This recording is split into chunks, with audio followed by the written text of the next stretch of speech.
Ross Mackay, Ollie. welcome to the Without Limits podcast, mate. This is a different surroundings for me, so I'm feeling a little bit nervous. I don't know how you're feeling, but we've had a great production team getting us set up. We've had John be our stylist, Yeah. and we're sat out here in LA. Thanks, John.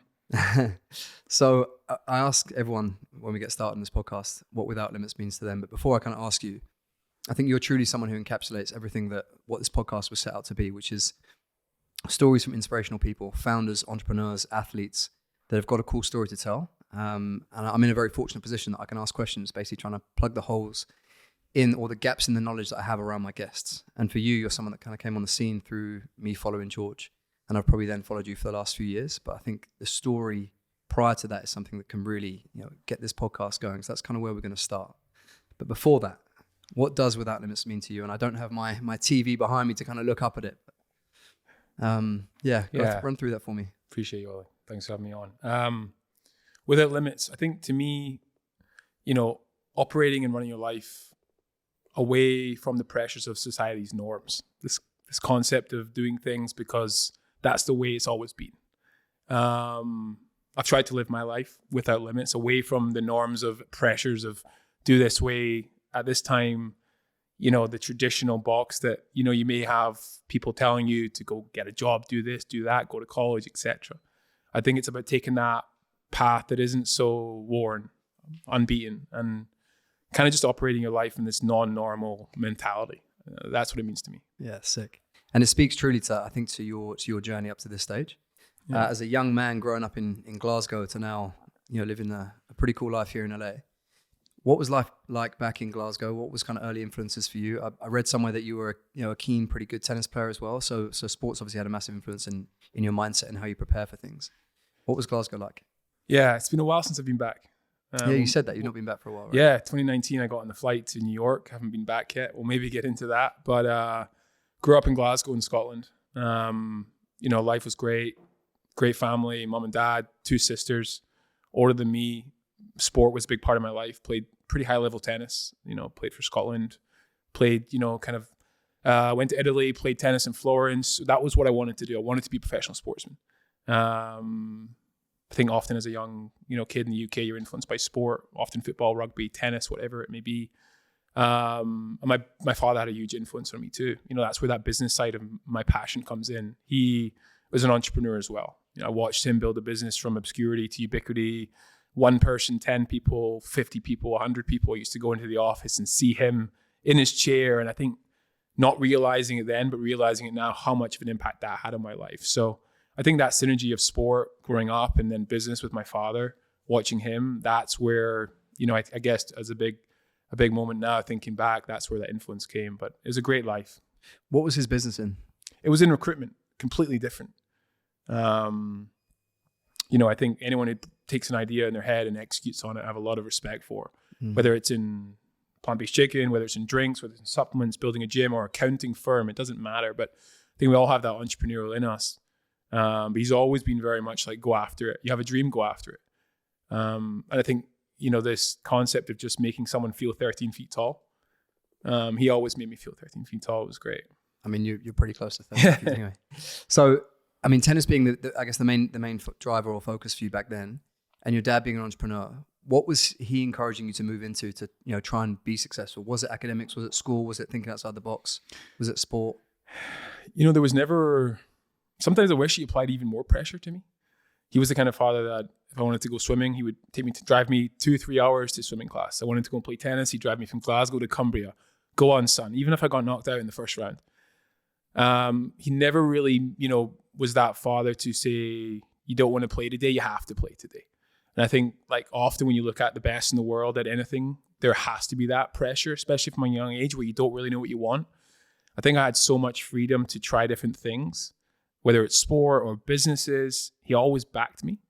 And I think that freedom to, try different sports, whether it be tennis or whatever, rugby, and have different ideas that I wanted to bring to life. He always gave me the freedom to do that. And he always encouraged me to do so, even if it was completely outside of his knowledge set. But I think anyone starting a business or doing anything, you have to test, you have to learn. From 18 to 32, where I am now, my passions, my vision, what I wanted to build has always changed. So I think having that freedom and allowing that sandbox to just be so big and having the tools to do almost kind of what I wanted to some extent with that backing helped. My mother was completely opposite. She was a nurse. It was 9 to 5, get a job, get married, have kids, risk, hated it. That's where that conflict came on very early on for me. But I think you have to have that. Yeah, that's a cool one. I think I had my brother on last week, and he was very much very free as a kid.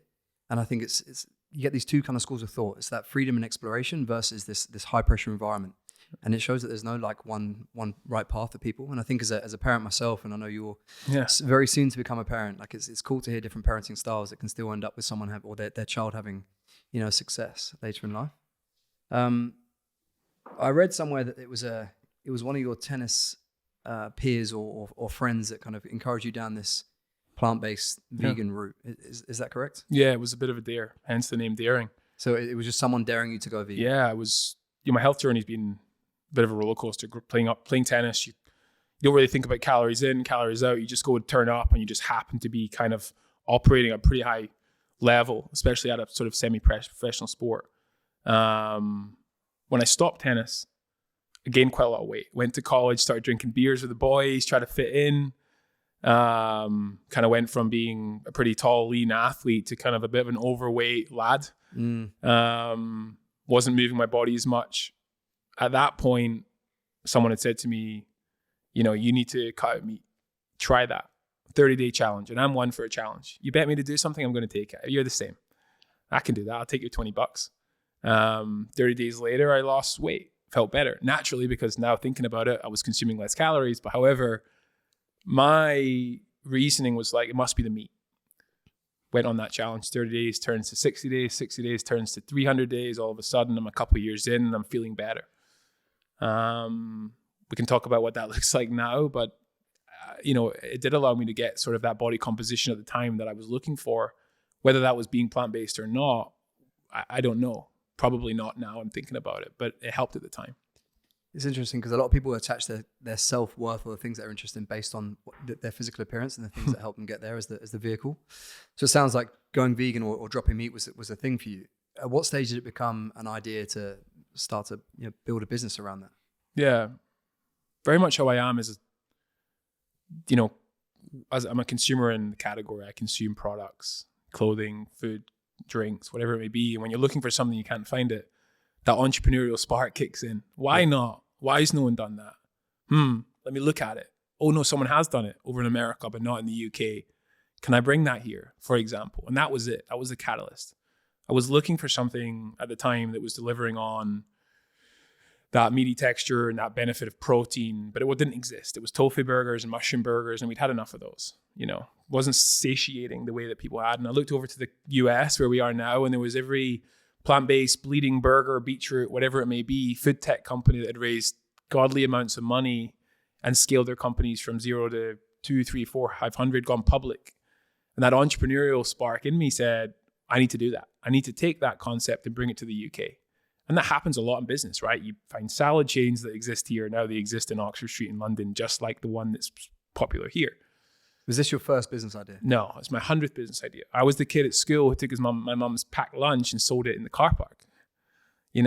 Like that was me. I've always had that wheeler dealer kind of mentality. Hopefully ever find it into a bit more of an entrepreneurial operator now, but definitely not. I'd always, tried and tested different things, whether it was in, catering company when I was 16, bar company, pop-ups at my mom and dad's friends' parties. I was always interested in kind of doing things myself. The concept of sitting at a desk, working for someone else, there's nothing wrong with that, but it didn't light me up.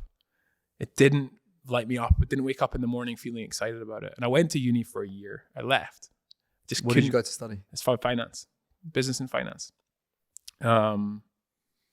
But much to my mother's dismay, I called her and said, I've had enough.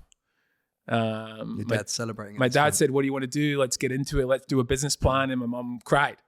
But no, it wasn't my first idea. I think it was definitely the first business that I found any form of product market fit. It took 2 years to find the product market fit.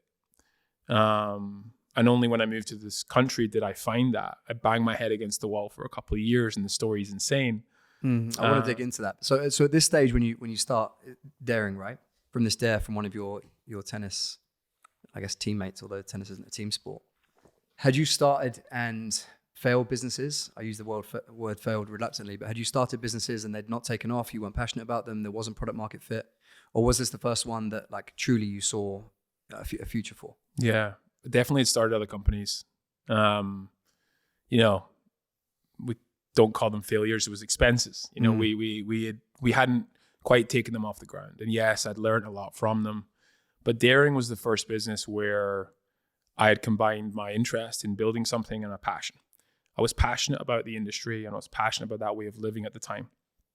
And it leads into potentially where we are now in life. But, you know, I started Daring in 2018 in my mum and dad's bedroom. I had to move back to the UK. I had to go back with them. Moved back from where, sorry? I was in Dubai for 6.5 years, 7 years. Working? Yeah, working, testing different things, working in an agency. And I moved back to Glasgow. I was like, what do I want to do with my life? I'm passionate about plant-based. There's a big market opportunity. So I started making like kind of vegetarian, vegan ready meals. I was trying to get hold of Morrison's and Tesco's, and I pitched them a couple of ideas and they said, what's this plant-based movement over in America? We need to see this. What's happening? Do you have any? I said, oh yeah, don't worry, I'll get you some plant-based chicken. And I was on Google trying to find every manufacturer I could find. I was more of a yes guy. I'll do it. I'll deliver it. Let's go. Found a manufacturer. And they said, I'm going to try and keep this story as short as possible. We have plant-based chicken. We can give you it, but here's the minimum order quantity. So the minimum I could order from them, and it was I only had a couple $100, $1,000 maybe max at the time. And they were like, it was, you know, substantially more than that. And I was like, I can't do that. So I started making vegan cookies and selling them to coffee shops. Got up to $15,000, bought my first load of product. And I was driving down Sauchiehall Street, Buchanan Street in Glasgow, Anniesland, Heinland, trying to take boxes and give them away to burger shops and Asian restaurants and whoever would have me, bars and grills. No one wanted to take a meeting. No one wanted to talk to me. What's this vegan chicken nonsense? Oh no, this is the future. We're going to change the world. Sustainability, tastes like, looks like, not interested. A year and a half later, the product had no shelf life. It was done at that point. I'd lost all my money and I was telling my dad again, no, don't worry, it will happen. It will catch on. And at that point, I took my first flight to America, my first meeting. And like I said, I haven't been back yet. And that's where it kind of took off. How were you monetizing on that year and a half when you like knocking the doors? I wasn't. I was just living in my parents' house. Just trusting, holding out for the vision. Yeah, there was no plan B. I had my blinkers on. This was going to work. And a lot of people ask, you know, were you scared? Were you anxious? Should I be scared and anxious in the early stages? I'm still scared and anxious today, but I cared so much. I cared so much because I think my ego was like, this can't fail. I can't be a 28-year-old in my parents' house failing a business. Again, here it goes. The guy who cried wolf. I've done this before. And I think I'd burnt bridges within my family. And I think the conflict that I had caused between my mom, it was get a job to be like your sisters. And my dad was like, I want this to work so bad. I'll bet on you again. And that dynamic in the family, you know, as a father yourself, and you want the best for your kids, but you've got to look after your wife. She has an opinion too. So I think I caused a lot of disruption there. And this was the last one for me. I had to make it work. So you get on a plane, literally, I'm picturing like you with your box. Glasgow airport, I've got a picture. My mom and dad dropped me off.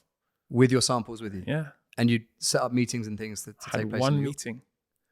Had one meeting with a investor. I didn't know what an investor was then. I talked to a few wealthy individuals in Glasgow about giving me some money to build this. I didn't have a pitch deck. I didn't know what that was.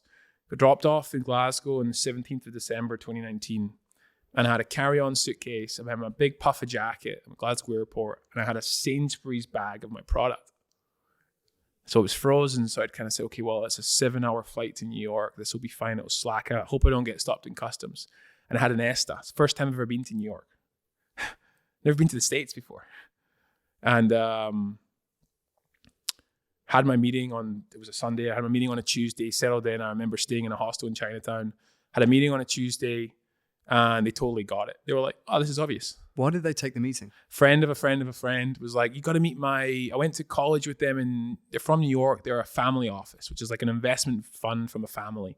If you've done very well within a family, maybe you have investments out of your family portfolio. And they had done an investment into a competitor at the time who's now, I think, a public company, and they'd seen the success. It was obvious to them. Oh, it happened in beef, plant-based beef. It never happened in plant-based chicken. Take a meeting with me, and much like yourself, I think, when you're passionate about something, you can go and you can talk and you can win them over. And it was this concept of being able to say, here's my product, here's my vision, all I need is X. And 20 days later, they invested in the company. I set up the company. I hadn't even had a company yet. And that's when we launched. And that was only March of 2020 when we launched our first product in the market, which is not that long ago. What was that initial investment, if you don't mind me asking? It was about $750,000. Eesh. Yeah. So we had negative. You go from no one opening the door to you in the streets of Glasgow to someone giving you $750,000. Yeah. And I remember, like, I posted it the other day. We applied for grants, Glasgow business grant, Scotland, young Scotland business grant. I can't remember the name, $5,000, $10,000, trying to scrape it together. And the feedback was always, this will never work. No product market fit, don't get it. And to think that was only 3 years ago. And since then, we've definitely found product market fit, and this product has worked. It's interesting, but yeah, I can't thank that individual and that group of people enough for believing in it. Yeah, it's incredible. So what is, you take that money, what are the first things you're going to be spending that money on as someone, as listeners that will, be plenty of business ideas out there. A lot of my listeners have got things that they want to get off the ground. They might not have the opportunity to raise that kind of cash straight away, but what are the first things you're thinking about in terms of building that business? Yeah, and I just want to echo that and say raising money and building a great business are two different things. Unfortunately, my business required capital. The cost of product was so high. The startup of buying physical product from someone else and the minimum orders were high. So I had to raise capital, but I don't want anyone to consume the fact that raising $700,000 does not mean you're successful as a company. Building a great company is the most important thing. But that comes with hiring a few people that know how to do this, because at the time I had never really done this. I had ideas and I'd failed, but I'd never built something that was launching into, at the time, our first contract was 365 supermarkets. And I remember the first thing I did when I raised the money was I cold emailed on LinkedIn the CEO of a supermarket you may have been to. It's called Sprouts. Think of it as like the Whole Foods of the UK. It's a premium natural grocer. And he happened to be from Scotland. So I said, fellow Scot in America, let's have a meeting. I'm going to change your business. And he laughed and he said, sure, how about Tuesday? And I flew to Arizona where his head office is. And I said, got the best product, you're going to need it. And he said, anything for a fellow Scot. His name was Jack Sinclair. He's from Scotland.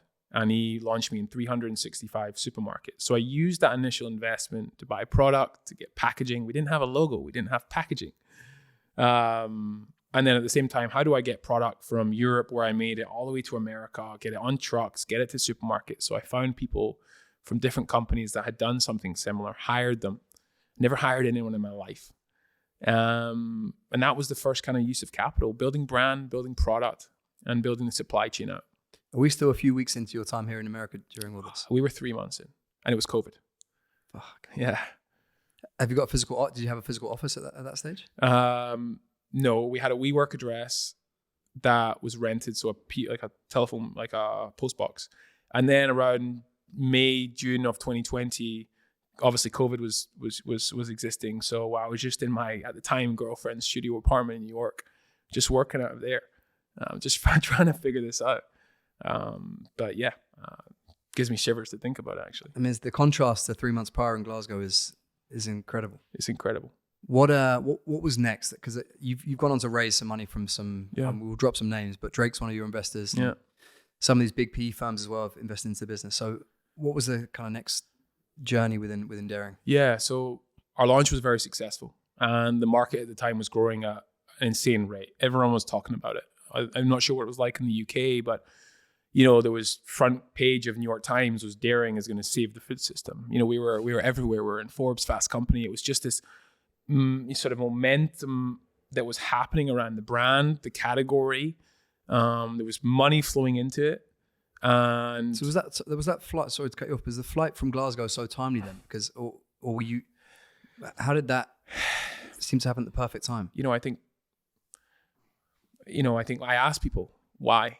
Why did you invest in me? And I think you'd be the same. Why would you bet on someone or a business I think there's probably 2 to 3 things. This product has to be good, right? You're tasting something, you're wearing something, you're turning up and you're experiencing something. The product has to be great. I think the people you're buying into have to also be great. You know, you can find the best product in the world, but the people talking about it just don't seem to care. You're not going to put your money or your time into those people. You're the same, I'm sure. So I think product was great. I hope I did a good job of enticing people to join me on the journey. And I think the other thing that matters when you're investing in a business or launching a business is what's the category like? Is it saturated? Where are the gaps? Is it growing? Is it slowing down? And at the time, the plant-based meat category was growing 9,000%. It went from 0 to $1 billion and nothing had ever happened before. 2 years ago, 3 years ago, prior to this, no one was drinking almond milk, oat milk. Now you can't go to a coffee shop where the standard regular milk that they give you is an oat milk or an almond milk. At the same time, Impossible Foods and Beyond Meat, who are the 2 largest in my category, one had IPO'd at $10 billion valuation. The other was about the same. So we were selling more than them. We were, you know, our product was flying off the shelves. Every store wanted to have us. Everyone was talking about us. So we were approached by a lot of investors, you know, Drake, of course. But prior to that, you know, we'd raised money from some of the biggest hedge funds in the country.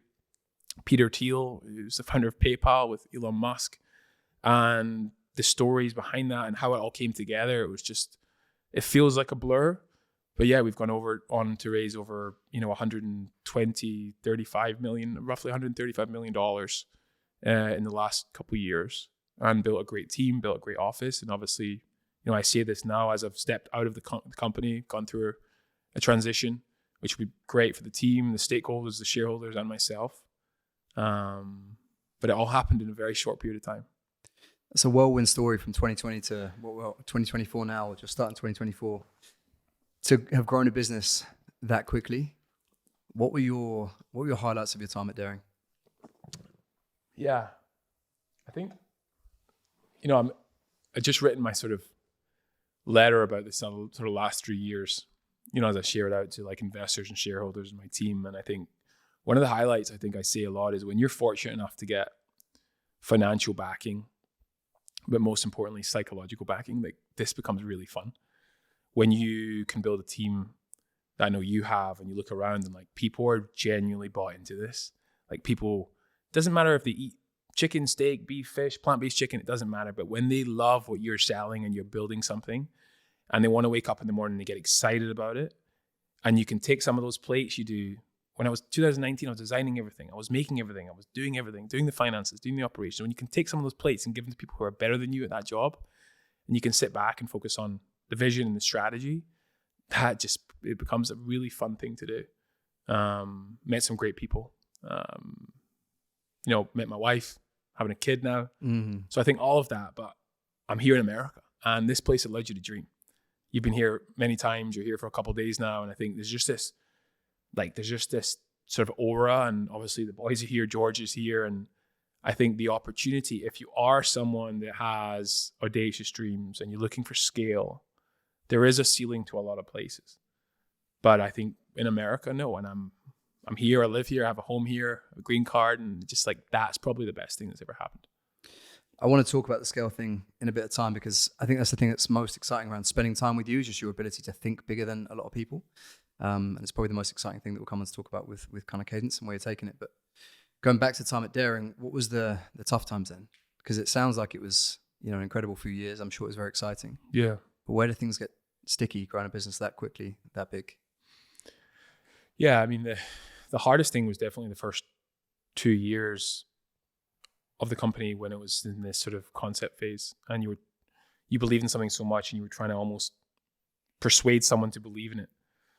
And 2 years is not a short period of time to try and find product market fit and try and get the opportunity to sell your first case of product. I hadn't generated any revenue. I think the mental aspect of that and the sort of constant beatings of no,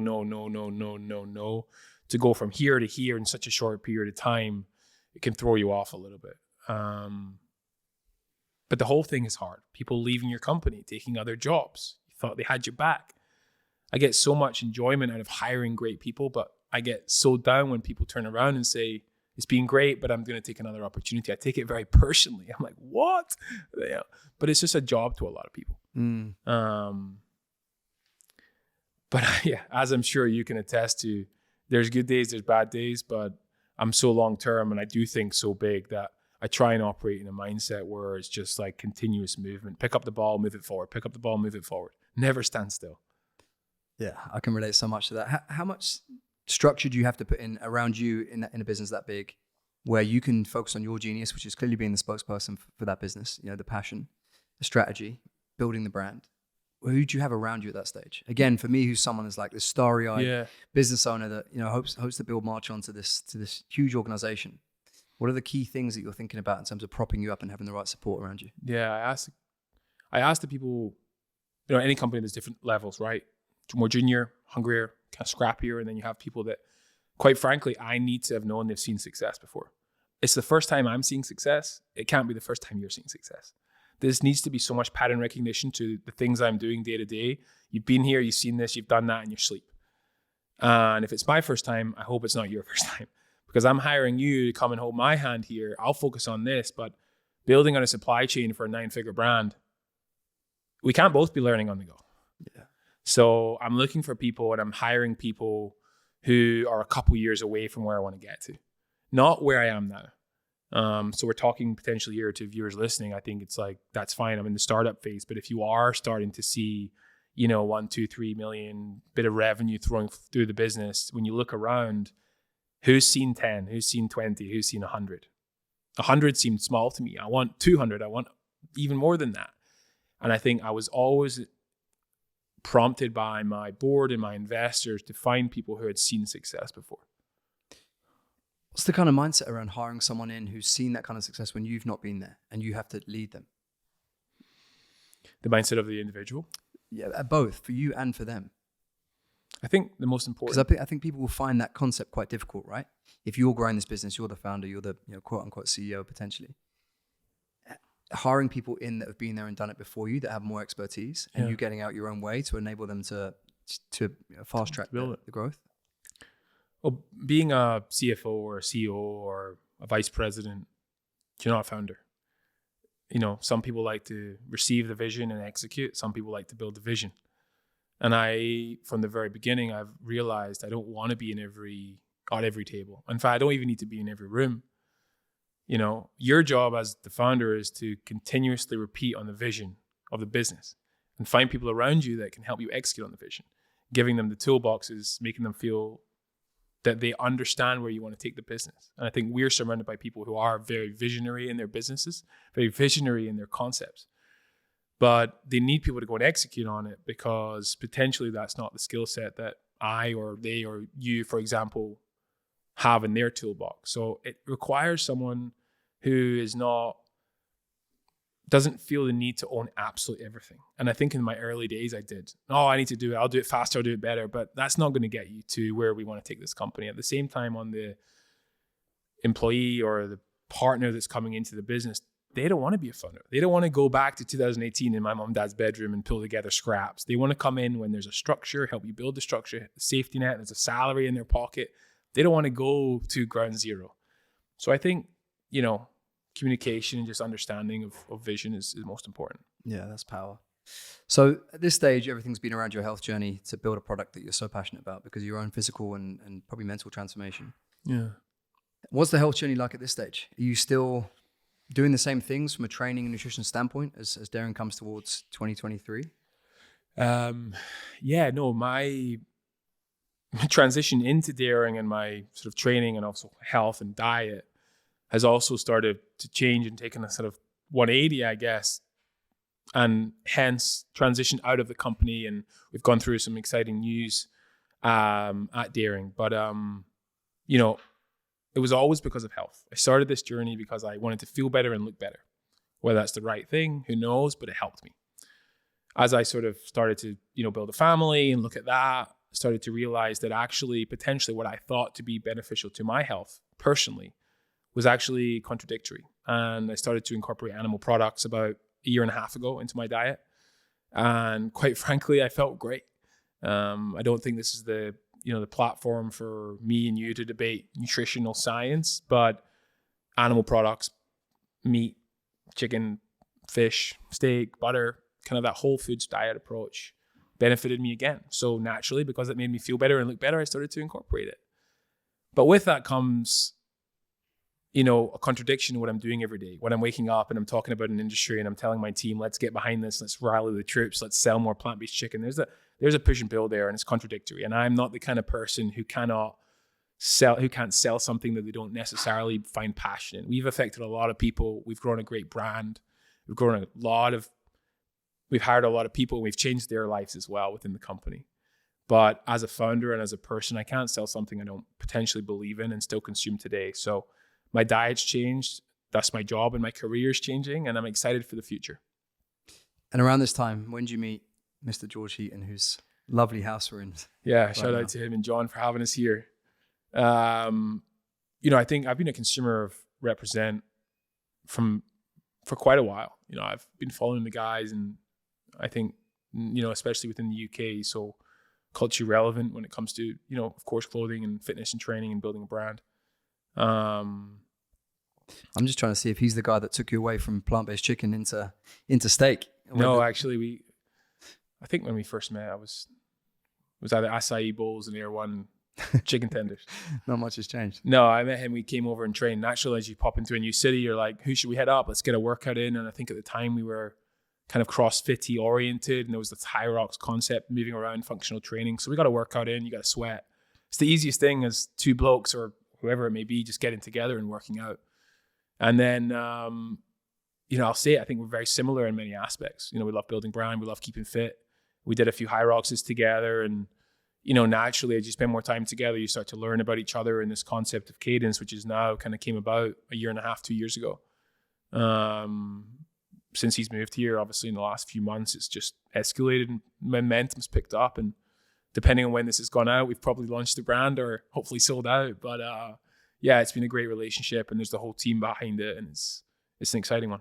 Yeah, I remember. So he probably referenced you, I'd say 2 years ago. So probably early on into your relationship, knowing each other. And he was telling me about this guy who's, cracked America, living this American dream, flew from Glasgow to New York and launched a plant-based chicken company. And that's why I think when I first kind of came across you. And it was very evident that the things that you were interested in were the same things that he's interested in. It was the same things that I'm interested in. Yeah. And there was this real synergy in the way you two kind of went about your day together. I know often relationships the strongest of relationships are forged through working out, sharing a bit of suffering together. If that happens every day, then that relationship is just like amplified and accelerated. But at what stage do you think let's do a business together? Is this because you were coming to a crossroads in dairying? You'd probably been mulling this over for a little while. Like, what does your exit strategy look like, and what is the next iteration of Ross and your journey look like? At what stage was it like, George, this is what I think you can come in on? I think specifically we were in Miami, and I think I showed him some concepts, renders, decks, as we talked about.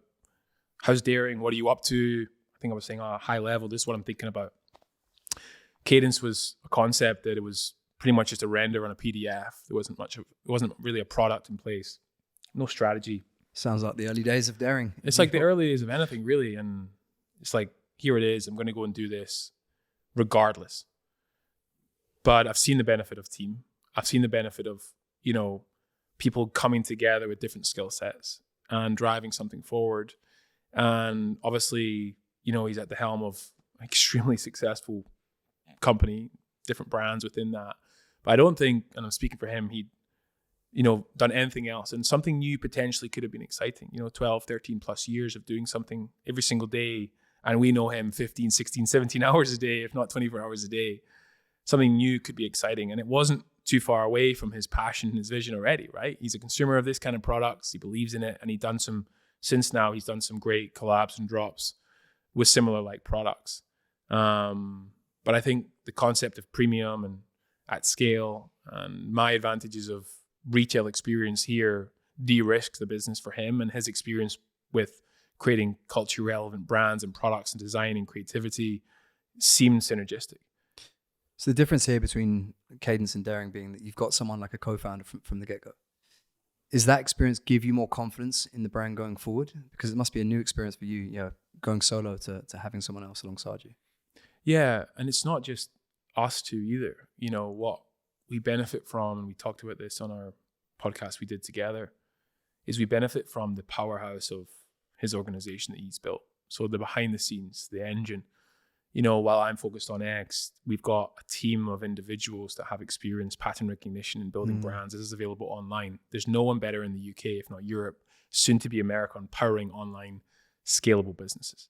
Something I'd never done. I've taken my product into 18,000 supermarkets. We're not there yet with this brand. We got to create a D2C business.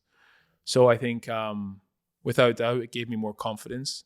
You know, we know the impact that someone who is so immersed in culturally shifting in fashion sport and the impact that can have on sales, of course, especially as a new business. You're sitting on a product with a shelf life. You got to move product. And Daring was never a front-facing business. It was always about the product and the mission. This is a bit more about the founders and the lifestyle and the product that we use every day, and no one better than George at that. Yeah, I mean, one thing that people always say to me about, you know, they see the relationship I have with George and the recent trip to Miami and the more time we spent together, it's like, you know, what are you learning from him? And I think the key thing is, you know, George is obviously he's an outlier to most people in terms of the fact he doesn't skip a beat, and you know he's just on job the whole time. But more so the team that he's created around him. And you kind of mentioned the visionary versus the people that can execute, and the people he has around him are ruthless at execution and making sure that, again, he's able to focus on his genius whilst everything else is taken care of. Yeah. And almost then allows you to, for George, he's like just riding this perfect wave into the beach the whole time because the team around him. And for you guys to be able to leverage that now with Cadence it's exciting. I mean, I'm excited for you to hear how scrapping it was in Glasgow compared to where you are now. Yeah, it's a new category, it's a new product, but you have some real momentum behind this brand. Yeah, nothing's easy, but I hope it's easier for the second time. You know, the relationships, as we think about scale, we touched on scale. We've got to be ambitious. We've got to be putting this product at every 7-Eleven and gas station eventually. Once we've created that brand awareness, you know, there's no point in putting a product on a shelf if there's no pull through. People need to know about it and almost be queuing up to get it. But I think, you know, from year 1, year 2, there's a huge amount of benefit there. And then as we think about scale, bringing in retailers, Whole Foods, Tesco's, wherever it may be, wherever this product could sit one day, who knows? But yeah, I think the benefit of working with someone, bouncing ideas off them, because often in the beginning, there's just no conviction in your idea, right? You're like, is it right? And who do you talk to? You go and talk to your partner or your parents or whoever, but like, they got to care as much as you. They don't, yeah, that sounds great. But when someone's invested in it to you, you're going to talk, you're going to debate, and you're going to have other ideas. And we've both been around other people. We've both managed other people. So we know how to deal with the shit days and the good days and not getting too high and not getting too low. We know what delays look like. We know what spillage looks like and wastage product. We know what investing in. And so, yeah, I think, you know, bringing all that in and bringing his 12, 13 years of experience and bringing my 4 or 5 scale, you know, fingers crossed, this is a successful company. And again, it's married with something that you believe in. It's just like ultimate passion. We're not selling something we don't believe in. Yeah, I think it's married in a lifestyle, right? I think what 247, what's encapsulated so many people's minds and building this awesome community is because of what it represents. It's not just the clothing, it's what it represents. For sure. To wear the clothing and also to be about that lifestyle. And I think Cadence kind of speaks to that too. And you two, as I reference, lead a very similar day-to-day life. What does that perfect day for you look like? Because you're someone who's very routine-based. Yeah. Again, like George, you don't skip a beat. I think the power that he has that has such a meta impact is that he has so many eyeballs on the fact that he does those things. Yeah. Whereas you're a little bit more in the shadows, but I think you're still very much aligned with all of those things. So without like going into the morning routines, because I feel they're a bit wanky. I pour a coffee, I have my greens. What are those key rocks that set you up for success each day? Yeah, without doubt. I think very routine oriented. That's how Cadence actually came about, this concept of like continuous movement, continuous, you know, beats, rhythm. We have that tagline, inspired by the discipline. But I think, you know, the pillars that I kind of lean on every day, without doubt, is family. You know, I met my wife in New York very early into my journey into America, and it was those early days. It was a concept, hadn't found what we just talked about, and I was able to kind of lean on her and build this business almost beside her, even though she wasn't involved day to day. Though she did start sending out my samples and helping me with all these things, but she plays a massive role in my life. You know, kind of that best friend approach where I can lean on her in a big way. She's seen the transition. She's been part of it since obscurity.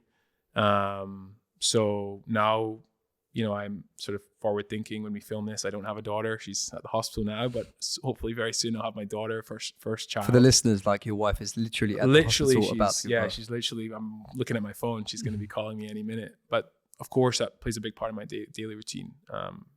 Training, keeping fit, whatever it may be. I'm fortunate enough to train with the guys here almost every day. So training, family, friends, it's a very simple, boring life. Recovery is a big part. I have a sauna, an ice bath at home, much like the guys here. So those kind of pillars of just kind of family, business, and training are the 3 pillars I lean on a lot. I think you're probably the same. Everything else seems like a bit of a distraction. Not to say I don't have a lot of fun and do trips and go for dinners and so on, but 95% of those 3 things. Having that rock at home, your wife I think is so important for startups and founders and people that want to build something great. Was she always like that when you first met her, or was it something that she became conditioned to from spending time with you and understanding where you want to take this thing? You talked about sacrifice on the podcast with your wife. I think when I met my wife, she was very busy. She was a model in New York, and still is to some extent. But now she would say she's a mother first and model second, or an entrepreneur. She's launching her own brand as well. But she's very busy, working every day. And I said to her, this is where I'm going. It might sound selfish, and watching this back, I'm sure I'll sound like a bit of a twat. But I said, this is where I'm going. There's no plan B. And I can see a life with you. I can see a future with you, but I'm not going to sacrifice that to change who I am. And if this could work, I'm going to prioritize my career. And if you think you could be part of that, then this is going to be amazing. And sorry, it sounds so dickish. I think there's just the beauty in the honesty. Yeah, because I get anxious even thinking about not fulfilling my potential in business. And nothing else gets me so worried. I don't get worried the way that maybe some of the other people in this room not getting a 50-minute high rocks. It doesn't scare me as much, because at the core, what lights me up the most is operating a business. And I think there's this negative connotation around a partner detracting you from your mission. I think we'll often say, there's no time for that. Because, no, there is time for that. They can be a benefit to what you're doing, because they can help you focus in. They can restrain you from going out to parties and later. There's anything wrong with that. But that was very much how my early relationship started. And she said, I got you. Like, believe in it. What's the name? I said, Daring. That sounds cute. I hadn't sold any product yet. So she had seen it. She was packing the boxes for the first time with me, and she was sending out messages to influencers and posting out boxes. She was doing my social media. So she's seen it from the beginning, and I think she sacrificed a lot of her dreams so that she could help me with mine. I think so there's a lot to be said for those rock star team players and employees that you bring into a business that can fit their vision of everything they want to be inside your vision, right? It's not that your vision is better than their vision, but it's just like yours is so amplified and magnified. And I think that's the beauty of, great founders, to be able to bring people along for the ride. And I think it's very similar to even finding your life partner. Like if you can paint a vision to them and a lifestyle that they feel as though they can fit in with and come along for the journey, I think, why wouldn't they? Yeah, 100%. And there's timing to everything, right? There's going to be a time where, your wife might want to do something, and you have to say, you know what, it's your time now, or whatever it may be. It doesn't always need to be one-sided. And there's benefit, of course. Hopefully what we've done with Daring and what we're going to do can fulfill certain expectations or, wishes for individuals in your family, and hopefully living here and the benefits of what it comes with. But I'm sure you're the same. It's just quality time. It's like put your phone away for 5 minutes, and even that makes me anxious. But yeah, it's definitely a selfless approach. And I think early communication, very early on, was like, am I either going to do this with you or do it alone? I hope it's with you. Yeah. So I can't wait to meet her. Can't wait to meet your kid as well. Yeah. Let's go back to the Cadence brand. I think one thing that George is incredibly good at, you said with Daring, you were outselling some of the big players in that space. Branding is clearly a key part of this and the story behind the brand. We've mentioned the rhythm of daily discipline and this idea of rhythm and beat and discipline around behaviors and routine. What else was on the table from a brand perspective when Cadence was there in terms of names and things? How did you come to land on this one? Cadence came early on. Did it? Yeah, I find naming just such an exciting part of business. Me too. I have a whole roster of names. You want to trade off later? But I think I cycled a lot during COVID. I used to ride a bike a lot. I know we're running now quite heavily, but I used to ride a bike, and this constant word kept coming up from the people in my group of cycling when I was doing it here in LA was cadence. It was like, oh, your cadence is too quick. Your cadence is too slow. And I was thinking, that's just a beautiful word. And what it means metaphorically is exactly what we just talked about. And I think I wrote it down. And then again, that was about 3-ish years ago. And shortly after that, I came up with the concept of cadence. And as you do, when you start a business, you look online, is the domain available? Is the Instagram available? Is the trademark available? Those kind of early stage concepts. And I think George and I have both had some hiccups with trademarks in the past. So you kind of get ahead of that early on. And we had a few kind of bumps in the road recently, but we've managed to iron them out. But it just seemed so clear. And I think, aligned with represent, 247, daring, cadence, like the name means so much. Daring meant obscurity, this concept of without limits, doing something differently. And I think, of course, 247 is this ever-encompassing everyday mentality, and cadence just means this continuous movement, step forward no matter what, daily discipline, small things, compounding. So I think the mission and the alignment to the name is just something, again, the lifestyle we live. From a product standpoint, what is the vision with it? Yeah, we talk about that a lot. I think early on, owning one category, or at least going after one category, is something that I've seen a lot of benefit to. So instead of trying to be everything to everyone, not necessarily an ever-encompassing supplement brand, but really owning salt as a revolution seems really important to us. Neither George or I consume a lot of supplements. I'm not the kind of guy who sits with 25 pills and drinks protein after his workout and this and that and glutamine. Of course, I take some essential supplements. But salt has been, and electrolytes have been a big part of my training since the early days. Even in tennis, it wasn't as well branded as it is now, but it was like, hey, Ross, drink this. What is that? Oh, terrible. Just salt in a cup. And I've seen the benefit through my training, especially recently as I've incorporated more longer runs and cycling and more kind of workouts that exist for more than 60 minutes.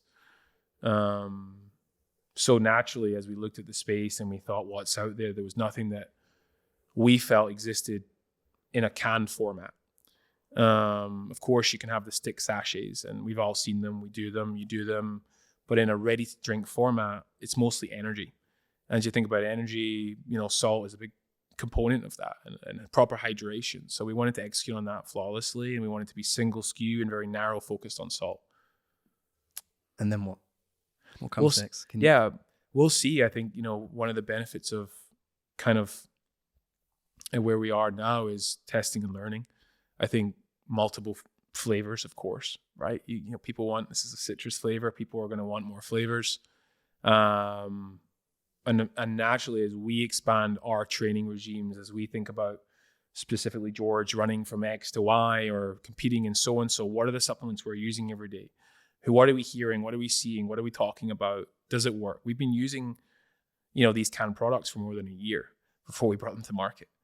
Much like you, I'm sure you don't just think, oh, this is a gap in the market, let me launch that. However, you can't just launch what you love only. You got to look, does it make sense? Does the margin make sense? Is there a market fit for it?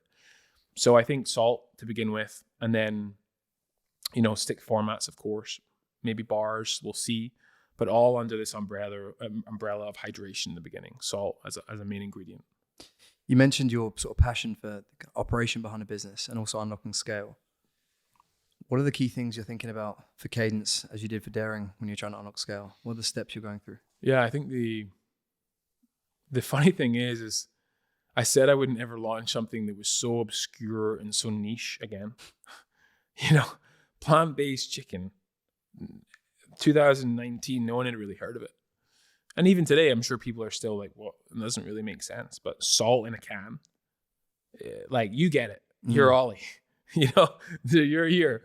To the majority of people, this is very niche again. This is very salt. Isn't that what we're meant to take less of? So there's a bit of education required, and education is expensive. It's time consuming. You've got to tell people, no, actually, here's the data that shows X and Y. Let me tell you about that. Let me bring you on that journey. And you need to deliver a product that tastes great, is convenient, but then it has to have education to back it up, especially if you're contradicting something that people have thought for so long to be the truth. If you went and told your folks or whoever, I drink salt and water, they'd think you're crazy, And I said I would never do that again. And I've forgotten what the question was. But I think, it's an obscure product, but I think we're seeing the momentum behind hydration. And I think for so long, hydration has been potentially looked at by these larger corporations. And it's, we can talk about this a little bit more, but it's dosages, and it's also packed full of sugar, and it's big corporation stuff. And, it's potentially not as clean as we would like to see. Yeah, I think the product's great. And I think it really is, just like you mentioned, around plant-based chicken back then. I think you're about to ride this wave of the importance of electrolytes and proper hydration, particularly as more people they're demanding more from their fitness, right? Yeah. So before it would be inside the four walls of the gym, fairly conventional lifting weights, getting strong. Now we're seeing this new wave of people looking to get outside the gym and use their bodies and get into endurance sports and looking at what is the next challenge. Again, coming back to this without limits thing, I think the beauty of where Marchon sits is it is constantly looking for that next challenge and the next iteration and reinvention of yourself in line with your fitness journey. And supplementation, particularly salts and electrolytes, become a big part in that, in making sure that you are optimally fueled and ready to do those things. So to bring you back to the question, it was, for me, again, selfishly, I like to ask questions based on, what am I going to encounter in this journey of Marchon? Same with the viewers and listeners that I have. The key things you're thinking about when you're trying to drive scale. Because again, it's a word that us in business, we love to always just throw out there. I want to scale this company. I want to grow this company. The key differences between those two things, and also the key things you should be looking for first. Product market fit is obviously the key thing. Is there a need in the market for this thing? What is the specific solution you bring to a problem for your demographic? And from there, though, particularly with a canned drink like this, what are the key things you're looking at? Yeah, I think channel distribution. Where are we positioning the product? So online being one channel, we can get 24 cans of this on usecadence.com to your home in the UK right now, and then we'll launch that in the States. So there's channel distribution there. And then there's more B2B channel distribution. So you can think at the sort of more niche end, you can go to somewhere like a Soho House, maybe get that on the menu, for example. And I have a lot of experience on that. Daring was sold in everywhere from Soho House to Starbucks. So One Hotel, Edition Hotel, Chick-fil-A, wherever we have positioned our product in the past. Now, obviously, these are not examples where we put Cadence, but at the same time, then there's retail. So Air One, where we went the other day and got our breakfast, and Sweet Green, where you pretty much eat every single day, I think, right now, or Walmart and Target. So all of these things need to be timed accordingly. Online is very convenient. At the same time, nothing's more convenient than going online in America specifically, and going on Instacart and ordering a Cadence can in 22 minutes to your house. But in order to be successful in retail, in order to be successful positioning this can at a gym or a bar or whatever it may be, you have to have brand awareness. People need to almost pick it off the shelf, crave it off the shelf. I've seen it here. Oh my goodness, can't wait to get it. The way that we just saw the mango drop by Represent almost get sold out. We have to create that awareness before you put a product on the shelf. And there's enough brands in today's world where you can stay long enough on D2C, build the brand, build the lifestyle, that when the time is right, you position your product in a store, the sell-through is very high. And just for everyone understanding, my whole business was selling to stores, Walmart, Target, Whole Foods. And if you're not selling well, they'll call you one day and say, pick these up. And you're not talking about 2 or 3 cases. You're talking about millions of units. Just take them back. Just take them back. So that's a risk. And I think you can get a call early on, and we were very lucky in timing, whatever it may be. But you can get a call early on and say, oh, we'd love to stock this at X. 3,000 locations. Oh, it's going to be so much revenue. But if it doesn't sell, you'll be buying all those products back. So it's just timing. When does it feel right? And I think you're probably the same. I know George is the same, is, not every customer is right for you. You could find his brand everywhere, but you got to be selective. It's got to be right. The partnership's got to be right. Are we doing a collab? Are we doing a pop-up? Are we doing something together? Are we activating? I think that's what I'm most excited to learn about. I know Blitz. he knows demand creation. And if we can find the balance, I think it'll be successful. That's the interesting one for me, because we had a call probably a month ago with a high street retailer, and you get carried away. The ego kind of starts speaking, and you get carried away with like, yeah, we could put that in X amount of stores throughout the UK, and we like fundamentally with Marchon, the supplement range. I just didn't feel as though we were ready for that yet. I think it would have been a really nice story to tell, and like I say, stroked our ego.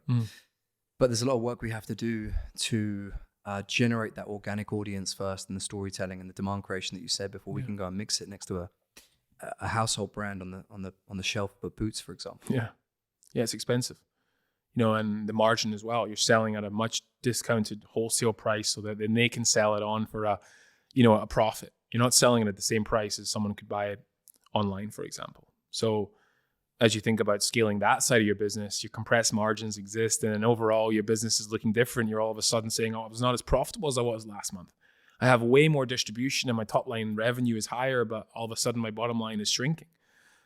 And therefore, oh my goodness, I need to look at financing and raising capital. So it's a timing thing. And I think I'm fortunate enough 3-4 years into my journey to understand that now. But don't get me wrong, 99% of drinks are sold at 4 or 5 retailers in this country, right? CVS, Target, 7-Eleven, Walmart, Whole Foods. So in order to be the brand that we want this to be, that needs to exist. It's a matter of timing. And it does take someone to be very patient and say, not right now. Let's go harder. Let's build more brand. Let's activate more. And some products don't need to sit on those shelves, right? You might have a product that is higher margin, can afford that, is easier to sell or whatever. It's not as obscure as salt in a can, but we're a few weeks into this, we're figuring it out. And, I think, with my retail distribution and everything he has in place, the concept of being everywhere eventually could make sense, but it's day one right now. I want to wrap up the section on Daring and Cadence with just touching on your ability to forge and create those connections with big retailers. Yesterday, you just connected me with the founder of Sweetgreen, who very kindly agreed to feed us for the trip. Great. And you seem to have a black book of people, right? You go back to that first initial investment meeting in New York, and then getting into the 350 stores that you said. I think you called it Sprouts. Right? Does that literally come from knocking on the doors, sending the emails, persisting, getting in someone's inbox? In the early days, definitely. I think I'm the complete opposite now. I never leave my house.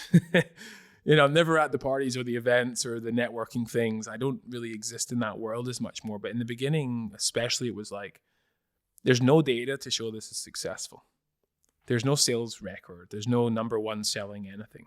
There's no revenue pumping through the business.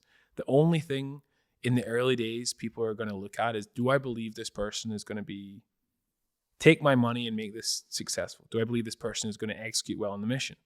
And if you feel good about that, you get chances in life. And that just comes from selling yourself, being the brand, being the person, the way that you could rock up to someone and make them excited to work with you. And it's not a facade, it's not acting, it's genuine passion. It's a genuine passion about building things and building business and operating. And I've always felt the excitement around talking about where I want to take something and where I want to position it and how I want to build it from 0 to 100. But I've been extremely fortunate to get that psychological backing and meet some amazing people. And great people connect great people, right? You don't connect people with your friends and your network if you don't believe there's, they win and both can win. It's not zero sum, right? But your network is definitely something specifically in this country that can advance you in such tremendous ways. And I've been fortunate enough to land on my feet here and meet such amazing people that I think if I can do the same, it's important to me. Yeah, I think that's a really important message for people, because there's a level of fear of failure for a lot of people, but also they're willing to sit back and just say to someone, they were lucky. They got lucky there. Yeah. But if you're not willing to fail, if you're not willing to take the setbacks, if you're not willing to hear no, then you're never gonna hear the yes. And I think 100%. What you've been able to do with your time here in America, in 4 short years from the streets of Glasgow is inspiring. Yeah. Let's move into, I guess, the last piece of who you are. We touched on your relationship with your wife. What does the future look like as a father for you? Have you thought much about it? Because again, the reason I asked that question is a lot of my audience look to me and a father of 3 kids, and like, how do you do it? What are your thoughts on it? I don't think there's a one size fits all approach, and there's not a need, or I don't think it's right for someone to say this is how you should, parent your kids, or this is how you should hold down your relationship, or this is how you should build your business. But for you, who's someone who's very obsessive over growing and scaling companies, and you said that's the key that's going to light your fire. Of course, you're going to be infatuated with it's a daughter, right? It's a daughter. You're going to be infatuated with your kid. Like I know that for real. But it is going to demand more from you being able to balance energy and attention. There's some key things that you're going to be calling upon. Does the future kind of seem a little bit predictable for you based on knowing that you can't fight too much against your innate instinct to want to drive and grow the business? Definitely a conflict I have. It's the reason that I haven't had a kid to date, to be honest. When I met my wife, one of the things that she was very, excited about was kids. It was something I hadn't really thought too much about it. Of course, in my head, I'm like, I want kids one day, but I'm like, not right now. I've got so much to build that would take me away from building all these things. What are you talking about? But, we sort of having some sort of level of understanding, and she knows that, nothing is more important than my daughter and her, of course, but at the same time, there's something else that if I don't have it in life, I'm not the happy person. I'm not the person that she wants me to be and come home and excited. And, it's not a desk job where I leave the house in the morning and I go to work all day and I can't speak and talk to her. It's a different environment when you're somewhat working from home or somewhat working for yourself. You have flexibility, and she understands what makes me happy, and I understand what makes her happy. And what makes me happy is Cadence and building brands. And what makes her happy is also doing the same, but my family and my daughter and family and friends and traveling. So I think what I've always inspired to do is put myself in a position where we can do that, and I can still do what I enjoy. So I think, again, there's timing. There's times where she, might need me a little bit more, and that's fine. And there's times where I need to say, listen, I've got, work trip, and she gets that. It all comes back to our first date in New York. And I was telling her about the business, and I said, this will be for a very long time the most important thing in my life. And that may have changed now, but it was never different. I didn't change. I've always stayed true to that. And I think I've communicated that very early on. And we talked about that. I remember I posted a picture in my wife's, it was an Instagram, it was a Q&A, and I said something and you liked it. And I said, I think that's where I follow and respect your job as a family man, but also as a ruthless businessman and athlete. And I think if you were to take those away, you couldn't be that husband and that father that they need you to be. And I think as long as they understand what lights you up and what allows you to be that person at home and that father figure, it's because you've just gone and won a High Rocks, or you've just gone and done a big deal with Marchon and signed a deal, or whatever it may be. So, this isn't some sort of relationship advice podcast, but I think communicating that early on was the most important thing I did. I think it's just really important for people to hear is that shared understanding, like both in business with your team, but also with your family unit. I think that shared understanding and communication that you reference is just so key. And I think maybe a lot of people are fearful of going out and chasing their dreams because of what other people might think. But if you don't have those open conversations and that open forum to discuss, is this working for you? How can we orchestrate our time, our daily workflow better so that we can both, win at this? Yeah. I think people will adapt, and I'm sorry to cut you off. I think people adapt them and change themselves to be cared about and liked in early relationships too. And maybe it was timing because I had this one last opportunity to make daring work. Nothing could get in the way. And I'm sure in the past I've changed things so that people thought of me differently. But sometimes I feel like you'll miss a workout because you want to go on a date on a Saturday morning, and you won't go to the class because you're like, I'll go and do brunch with my partner. But I never changed. I was like, you want to hang out and go on a date? Yeah, after my class, like after my run, maybe. So who I am now and who I was on day one hasn't changed. I kept my priorities very intact. And I do think I've seen it with my friends. They'll like stop doing the things that they love to make someone else like them, or they'll give that 60 minutes of working out at your gym away so they could go on a date. And I just never found that beneficial, because then that person is falling in love or starting to enjoy time with someone who really you aren't. Yeah, I mean, the key is there's no right or wrong, right? But yeah. I think the reason that George has been attracted to you and vice versa from a business sense. And same with me, right? Why I now follow you and want to spend time with you out here. It was one of the first people I wanted to meet as soon as I got here, is because modeling those behaviors, or where there's real synergy between behaviors, it just enables you to find just like safety and belonging in the same things, like shared interests.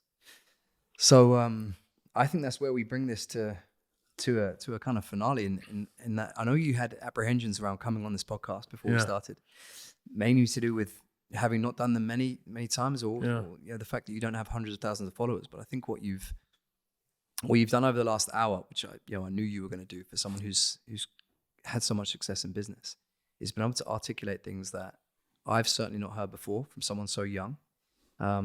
Obviously lessons that you've learned over the last 4 years of growing a business that has had some of the biggest investors investing into it.